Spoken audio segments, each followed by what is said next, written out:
Hello, and a very warm welcome to another session of the Change Exchange. My guest today, Gina Athans, you may know as the cover girl and the FHM, one of the sexiest women, etc., etc. But that's in the past, and we will talk about that. Today, she's an entrepreneur and a humanitarian.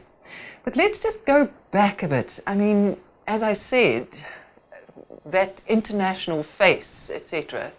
How did you grow up? What did you dream of when you were at school? I think at school I was always the overachiever from at a young age. I was head girl, that one, number one academic student, always wanting to be the best at whatever it is that I do. It wasn't really a goal of mine to be a renowned model or actress or anything like that. But I think anything that I put my mind to, I always had to be the best. So, my parents taught me that if you're going to do something, always make sure that you do it full-heartedly instead of just half-heartedly. And I think that contributed to success later in life. But what did you envisage yourself to be?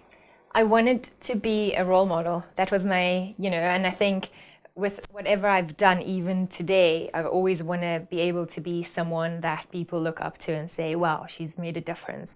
Wow, she's inspirational. So whatever, even with the modeling industry, when I entered Miss South Africa Teen, I just thought it was the first pageant I ever entered. I never entered pageants before that.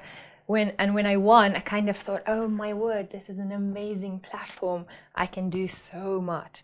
So as a little girl, I remember I had to do a speech in Standard 1, and they did ask me, what is it that you want to do? And I was like, oh, I want to be someone like Princess Diana, so I wanted to be known, but for something really, really good. And I think, with the modeling industry, even though I graced the covers for FHM and Sports Illustrated and Cosmo and so forth, I always tried to keep a positive name. So people kind of knew me in the industry of the good girl. I never drank, I never smoked. I kind of always wanted to use whatever platform it is to inspire other girls. Was that difficult? Because it must have been not the norm. You then you moved to Paris at the age of 17. Yes. I firstly finished school. I was scouted by a guy called Bruno Germain. He was the head booker that discovered Giselle Bundchen. When he saw me, he's like, oh, you've got to come to Paris. And I was like, I have to finish school first. So I finished school and then I moved to Paris. Being surrounded by a lot of alcohol and a party life as such is one thing, but I think there are a lot of models, and that's, the one thing that sets other models apart from other models, that doesn't become your life. You still, at the end of the day, have to be professional. You still have rock up at 4 o'clock, 5 o'clock in the morning for call time, looking great, having had a good night's rest. It shows, like when you have partied the whole night. Yes, I think there are some extreme cases where, a lot of successful girls do party hard because it can become a very lonely life. So they try and fill the void through escaping to different, using different substances. However, that was never really the difficult part for me in the industry. It was never an effort not to drink. It was never an effort not to use drugs. I kind of never gave into peer pressure, even from, a young age at school. And is that because of your home life? Because of what your family gave you? I think I have to say, I would probably owe that to my parents, my mom and my dad, that they made me believe that, I am unique. And I think my mom also taught me that always to be a lady in whichever circumstance, that I'm put in or challenge that I'm faced with in life. Always remain a lady. You only have your name, and once that name is thrown away, it's very, very difficult to get it back. So I kind of guess that stuck in the back of my mind, that it's not very ladylike to kind of, lose control and really let go and get drunk and get off your face and so forth. And as you say, once you lose your reputation, it is lost forever. At a late stage in my life, my reputation was kind of challenged at times. But I think, the media kind of enjoys sensationalism, which was, never the case. I have been accused of drugs and drinking, and I have never touched it. So it's, you know, and it can tarnish your It's reputation. hard to live with that intense spotlight, and that everything you do is blown up and out there. 100%. You know, I kind of I was nominated for Woman of the Year award due to the, you know, a lot of things that I did in charitable causes and so forth. And I remember that year that I was nominated, I had just gotten back from abroad and I was very jet lagged, and I went to an event and there was a little stone, a pebble in my shoe, and I took my shoe off to get the pebble out of my shoe. And the next day in the Sunday Times, they wrote about the fact that I took my shoes off at the party, and you know, the things can be so misinterpreted. And well, how does one work with that?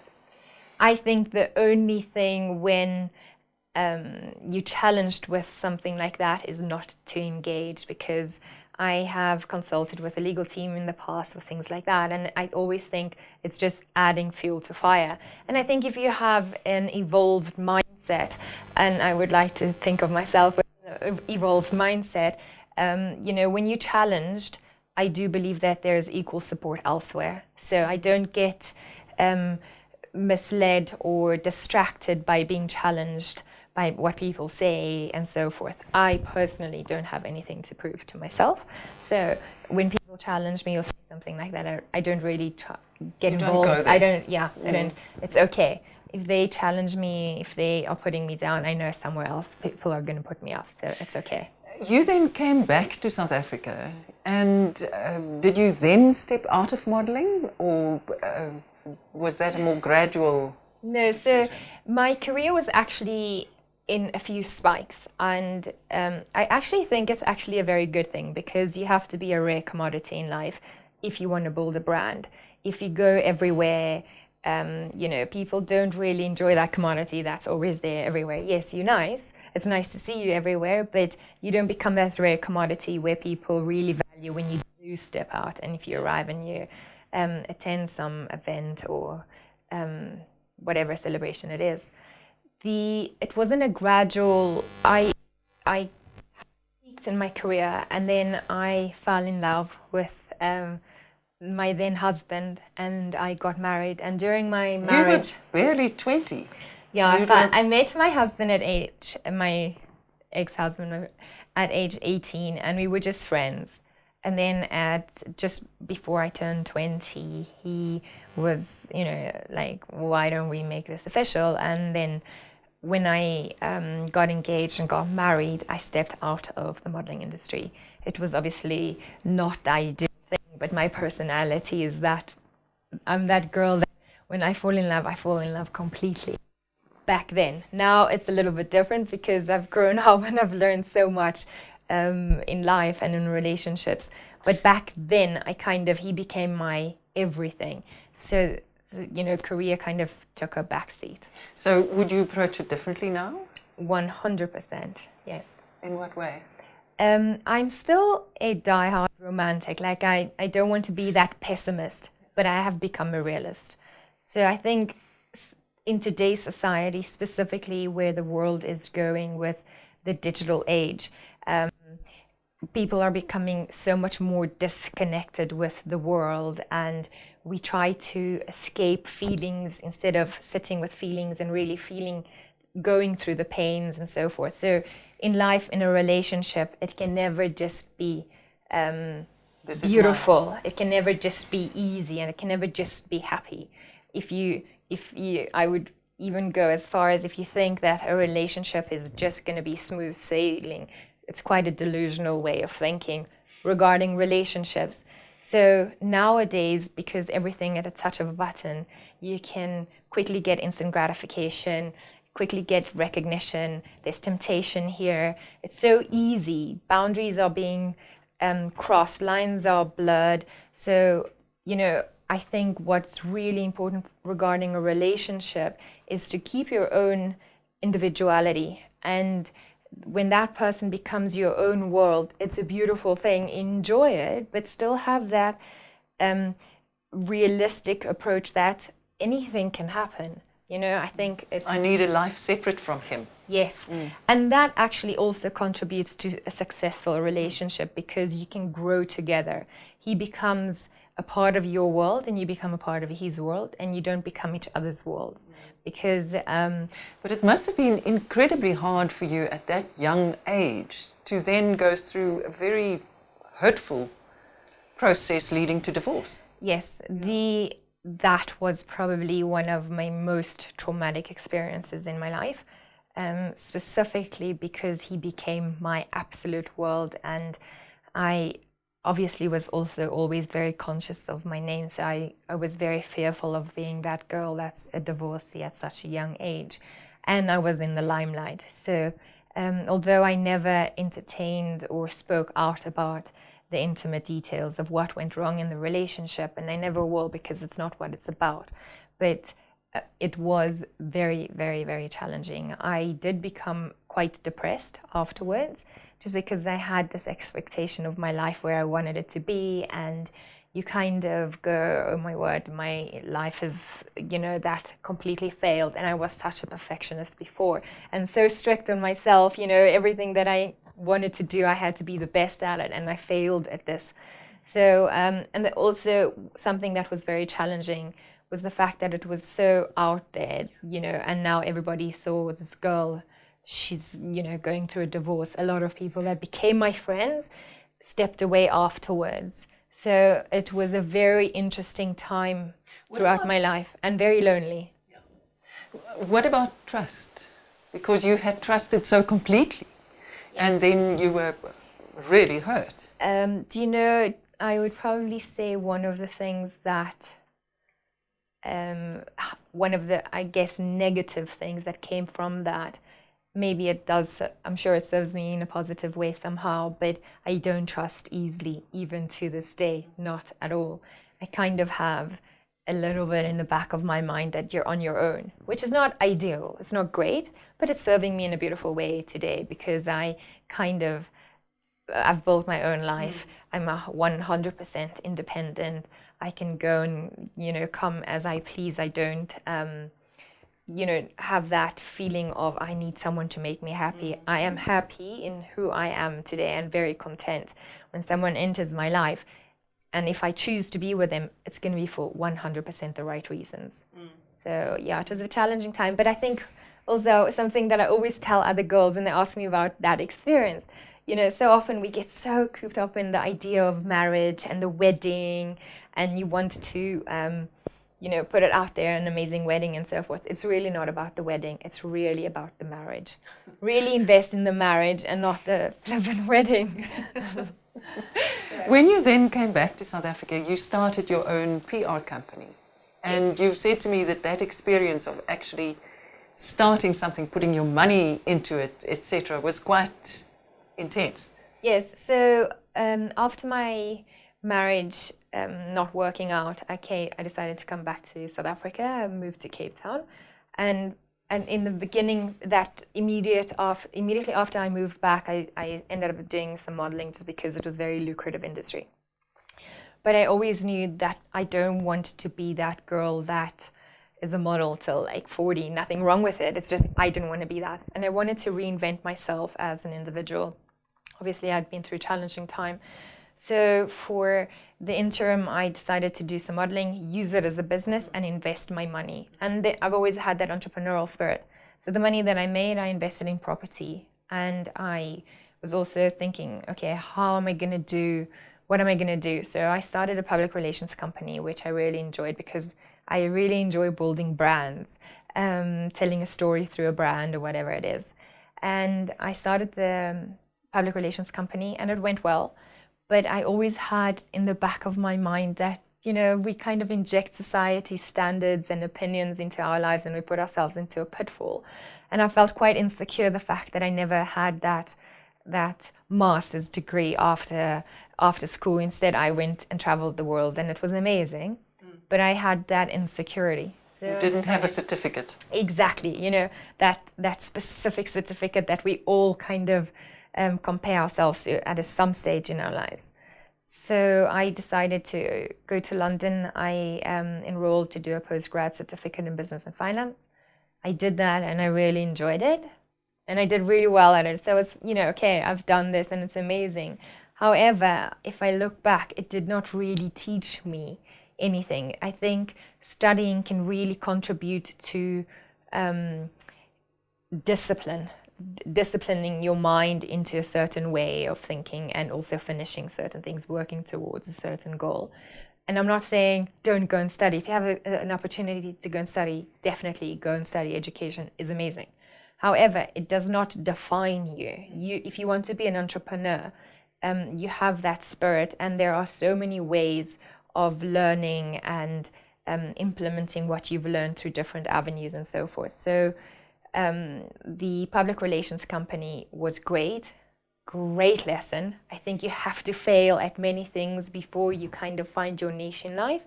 And failing is not actually failing for me. It's a learning. 100%. So the public relations company ate quite a bit of my money in the beginning, and I got quite nervous. And that's why I decided to go and get this certificate, just to kind of add and put that insecurity to rest in the back of my mind. So that was a good lesson to learn. But after I studied and stayed in London, I wanted to kind of start a business there. I've always had this relationship with London where I'm like, oh, it's amazing. But something always keeps pushing me back, bringing me back to South Africa. And I've kind of finally accepted the fact that my heart is here. I really love South Africa. In the midst of all the challenges that we're faced with at the moment, I try to take emotion out of it and, kind of find the opportunity. And then you came back and you started a foundation first, before you started a commercial entity. Yes. So as I came back, I decided to, what am I going to do? I went through a bit of a transition period, and unfortunately, fortunately, because it taught me a great amount of things in life, I actually fell ill and I was misdiagnosed with cancer. Then I, at a later stage, found out that it was a very rare autoimmune disease, which is not curable. And during that time, you go through everything that I've experienced, and I have experienced a lot. I've seen all sides of the world, and, I kind of reflected. And when your health is compromised, it's something that is, you cannot compare that experience to anything. It's sad, but it does happen. Sometimes you have to go through those situations in order to find your absolute purpose in life, or, sometimes your biggest void, lack of health, can give birth to your biggest passion. During the time that I was reflecting and really trying to gain optimum health again, I learned the necessity of education, knowledge on how the body works, the mind, the emotion and physical connection on a metaphysical level. And I started reading books. I got introduced to a doctor in the States who is a theologist. And I started learning about ways to change my mindset, because I had such a polarized mindset. Always things were either good or bad. We tend to label things, and I made so many mistakes in my life where if something is not the way I want it to be from, the positive way, then you kind of steer away from it, because we're actually such a hedonistically driven society. We kind of don't realize how we're not deal with the challenges in life. We try to escape them all the time instead of learning, how does this serve me? So that, what I learned through the time where I was really ill was how to equilibrate my mind and live in harmony, live a happy, fulfilling life, regardless of the way that I look, because I was so judged with that before, and that critical eye that I had on myself, and that self-loathing mindset. So the knowledge that I learned, I also realized that, okay, I was fortunate enough to go and go to these workshops, consult with this doctor, get medical help. And then I just felt this urge inside of me, besides the fact that I was always involved in foundations and charities before raising awareness or raising money for them, why is this knowledge only available to people that can really afford it? So I decided to start my own foundation. Yes, in the beginning, people were like, how are you going to make money from it? And yes, I do like beautiful things, and I do enjoy to travel and so And forth. one needs to earn a living in some way. 100%. Yeah. But, sometimes the way to eat a big elephant is one bite at a time. So I just started the foundation, and I thought to myself, you know what? Whilst I'm recovering, this is a great way of giving back. And I will find my way. I don't need to see the end goal. I really learned to let go of the outcome in that moment. That's difficult. Very, because very you difficult. Want to always know where the you're outcome, going. exactly. It's very important to plan and know where you're going, but you don't sometimes when you always focusing on the end, you don't actually see anything in front of you. And that taught me I discovered an amazing thing, that sometimes when you let go of the outcome, you really can enjoy the magic that's happening right in front of you and in the moment. And being in the moment also gives birth to so many other opportunities. That kind of changed my mindset a little bit, because I always had to be in control, know exactly where it is I'm going. If I don't know, I would go somewhere else. So you kind of always looking for instant gratification, quick, you need to know everything.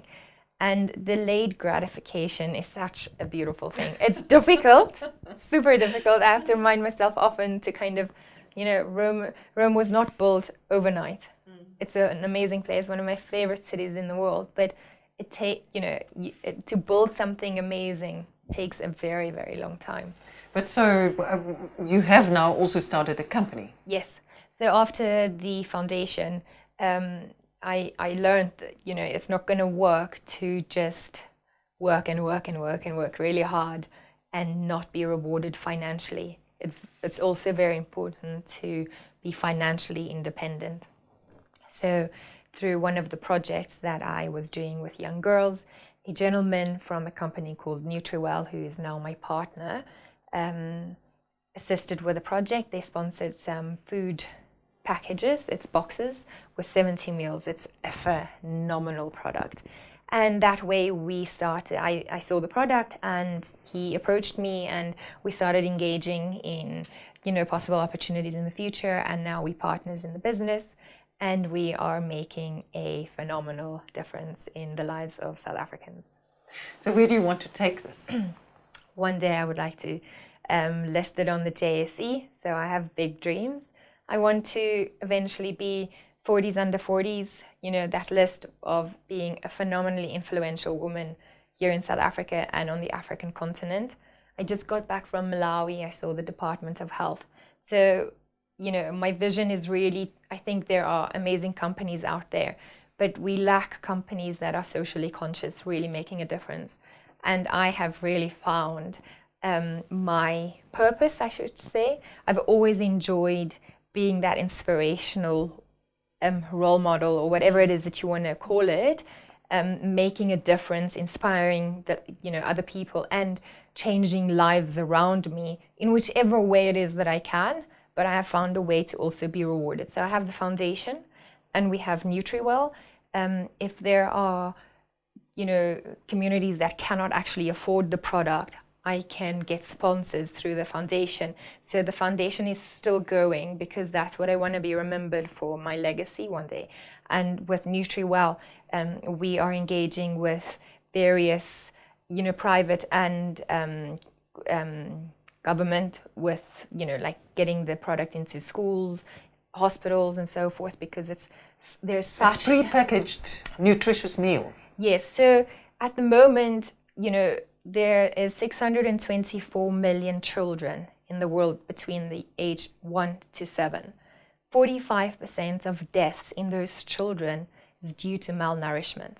So malnourishment is such a big epidemic in the world today that we are actually not realizing. It's not only occurring in like previously disadvantaged families, even in very wealthy families. It's so easy with our lives today. Pop a meal in the microwave, a microwave meal that you bought at the shop or whatever, and we give it to our kids because life carries on and it's so fast. So the child doesn't actually develop their brain to the potential, to its full potential. So they go into something called silent hunger, and the brain is actually growing, but not at the rapid stage or fully to where it needs to in because order it doesn't to get the nutrients. And besides not developing the brain fully, there's so many other risks associated to malnourishment. So your product is not only, there are a lot of products that is like a nutrient dense product that you can put on your food or vitamin tablet or whatever, but your body cannot even absorb it. So it's actually a meal. And we have fortified the meal by putting 50 different nutrients in it, from vitamin A to iron to folic acid to a whole range of nutrients that the body needs to function fully. So it's also not only targeted at kids, but it's also targeted at HIV patients, tuberculosis patients, old age people that cannot, with people whose immune systems is are compromised. weakened. So do you see how this company, every time I think about it, I'm so passionate about it because it resonates with me. My immune system was compromised and is compromised. So nutrition is a crucial part. You cannot alleviate hunger or poverty only, because even if you alleviate that to a certain degree, you need to get nourishment into the individuals. And besides it affecting the individuals, it's affecting our economy in so many ways. We lose about 1 billion rand annually due to the GDP because the South Africans are not fully functioning to the way that they need to. The children are not really functioning at school. They're not really concentrating. People are dropping out of university because they don't have enough. There's so many, it gives birth to so many problems. That's why I'm so passionate about it. Yeah. Gina, but this also means that you now have to establish another base in Johannesburg. Yes. And how do you experience the two cities? Do you know what? I love Cape Town because Cape Town is where my good friends are, my girlfriends, and they're all mommies, and they're my friends that I call if I have a hard time or a challenging time. But because I'm at that stage in my life where I understand I'm not getting younger, and I really need to build towards my future and what it is that I'm going to contribute and leave behind on this planet. So Johannesburg, I do feel, is the capital from a financial and work way force in South Africa, and things just happen here all the time. And my soul feels alive here. I really enjoy the diversity, the energy. So I'm just really enjoying it. We're opening head offices here now. We're going to open a distribution center because it's just so much easier to distribute from Johannesburg. So exciting times, but hard work. And how do you now have to have a place in Johannesburg where you are like a migrant worker? You're there from Monday to Friday. Yes. How do you make that a home, a place where you can also find quiet and peace and solace? It's very important for me to be surrounded in a space that is authentic and really represents who I am, because I have the entrepreneurial spirit and it's my office, so I will be running it. It's when people walk into my space, and because I spend so much time in the office, I want them to walk in and go, okay, this represents who Gina is. And because the brand represents who I am as well, they go hand in hand. So, I'm creating my office. We're actually in the process of decorating the space at the moment. And on the walls, we're doing wallpaper with clouds in it. It's something so small. But every day I will walk into my office realizing that the sky is my limit. There's so much freedom out there. And it's crucial to always have that mindset of knowing that, if you have a dream, you have a vision, go for it. The only limiting beliefs are actually your own. So. And your personal space? So at the moment, my home is, I would consider Cape Town as my home because that's my real personal space. And then I have a house here on the farm where I grew up in Johannesburg. And I haven't decided whether I really want to make the move to the city, because I'm in the city all day at the office and seeing clients and going around everywhere. So it's really nice to have my little escape, my sacred haven, going back to the farm surrounded by the roses, the vegetable patches, the animals, the family, my niece, the whole family, they all have their own homes on the farm. So it's actually very, very nice. So I think for now I will probably keep it like that, just because I have the best of both worlds. Thank you for visiting, and all the very, very best. We will keep an eye on how the company develops and where you go. Thank you so much, and thank you so much for having me. I'm very grateful. Thank you. Until next time, go well. Bye-bye.